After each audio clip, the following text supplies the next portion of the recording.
Hi guys! Ito po yung munting garden ng tatay ko. Ayan. So, nagtatanim yung mga kapatid ko. Bali, magtatanim kami ng talong, sili, at saka kamatis. Ayan si nanay, tsaka ayan yung masipag kong tatay. Ayan guys. At ito ay yung ano, puno ng saging guys. Ito yung magiging silong ng mga pananim.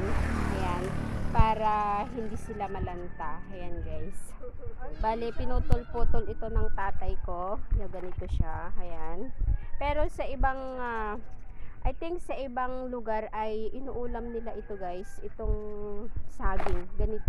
Kasi nakita ko doon sa channel ni Erica Embang ay niluluto niya ito, tapos sinasahugan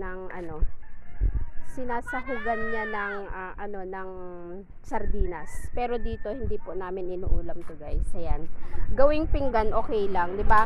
Kasi nakita ko na doon sa part ng Ifugao, ginagamit nila ito na parang pinggan pag merong kasal, pero mahaba ang putol guys. Ayan. So ngayon ay titingnan natin kung paano sila magtanim. Ayan guys. Ayan. So naka-flat na sila guys. Ayan. So ito, ayan, yung makulit na pamangkin ko guys. Ayan. So ang gagawin nila dito ay magiging silong ng tanim. So ito po yung mga tinatanim nila guys. Binili namin to sa bayan. Yung syempre tumubo na siya. Bali igaganito nila guys para magiging silong ng tinanim na talong, kamatis at saka sili. So ganyan siya guys. No, pag umaga, pero pagka sa hapon na naman ay tatanggalin, tapos pagka umaga na naman ay sisilungan guys, ganyan.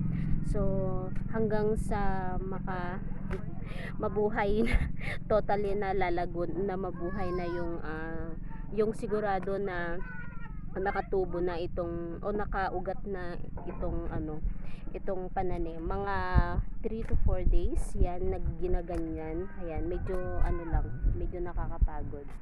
So ito ay puro mga talong lang siya guys. Ayan. Ayan. Ewan kung ilang piraso itong mga talong. Ayan. Alam niyo guys, tumutulong ang mga kapatid ko para pagka mag-ani kami ay syempre mag-aani din sila.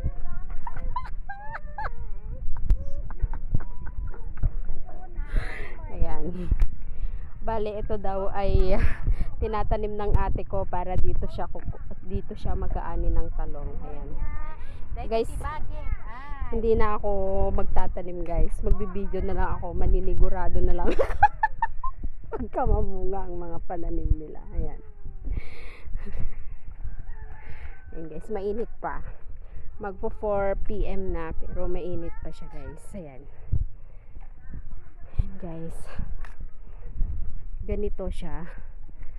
Yung medyo dry na siya dito. Medyo mahirap na kasi malalaki yung bungkal ng lupa guys. Medyo mahirap lang siya pero okay lang yan. Mamaya ay matataniman na to. Marami silang magtanim guys. Ayan. At ito na nga yung update dito sa palayan guys. May mga nag-ani na. Ito naman ay mga ilang araw din maaani na rin to guys. Ayan. May mga tanim pa kami dito. Ewan ko lang kung mapupuntahan ko, pero maputik pa. Hindi ata ako makakapunta guys. May mga tanim pa kami doon sa hindi naman kalayuan dito. Mga sitaw din guys. Bibisitahin ko pagka sinipag ako kasi sa ngayon ay tinamad pa ako guys. Ayan. So ito po yung taniman namin ng mga gulay guys. Ayan. Ewan ko kung ilang plat to, pero marami siya, mahigit 10. Basta marami. Tataniman namin to ng mga kamote para may talbusan kami, talong, sili, kamatis, at yung ano guys, yung upo, yung mga itatanim kasi namin na mga ampalaya guys ay yung mga hybrid, yung mga mahahaba, hindi siya yung mga native guys. So medyo mahal din yung ganun. Ayan, mainit na guys, kaya hindi masyadong nakikita yung video. Ayan, tapos ito siya guys. Ayan, at ito, nagkain sila ng mangga guys. Ayan, may kinain silang mangga, nagsawsaw sila ng bagoong na alamang. So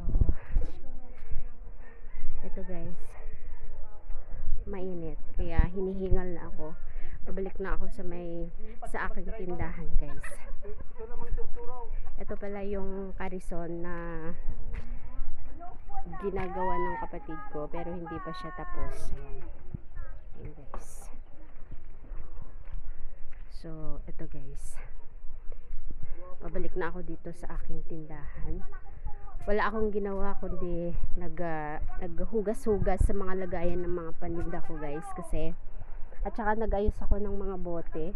Ayan, dito. Ayan guys, nagayos ako ng mga bote. Ayan. Tapos naghugas-hugas ako ng mga lagayan dito guys. Ayan, lagayan ng mga gulay ko kasi may mga gulay ako guys. Sinara ko kasi pumunta kasi ako sa nanay. Heto, ganito yung mga ganito yung mga itatanim namin guys na mga ampalaya. Yung mahahaba siya guys, yung ganito. My god, nahinog na pala. Mga ganito, yung yung itatanim namin na na ampalaya. Tapos yung sili is yung ganito rin siya guys. Ayan, ito. Ganito. Ito kasi yung binili ko sa bayan na binibenta ko. Bale, na to guys, yung pangpakbet to. Ayan. At saka ito, ganito din yung magtatanim din si nanay ng mga ganito. Ayan. At syempre, kamatis. Marami akong kamatis dito guys, mga panindang kamatis. Mahal kasi ang mga gulay, kaya parang gusto ng mga magulang ko na magtanim ng mga gulay ngayon, no? Kasi namamahalan po kami. Dati-rati ang daming mga tanim diyan sa parte diyan. Kaso nga lang ngayon ay ngayon lang muli sila magtanim. Ayan guys. So, ito po yung update. Saka yung mga tanim ko pala dito sa labas. Ayan. Nakalimutan ko. Ayan guys. Yung mga tinanim ko noon na talbos ng kamote. Ayan. Hindi na rin siya masyadong malago kasi siya guys, yung hindi na siya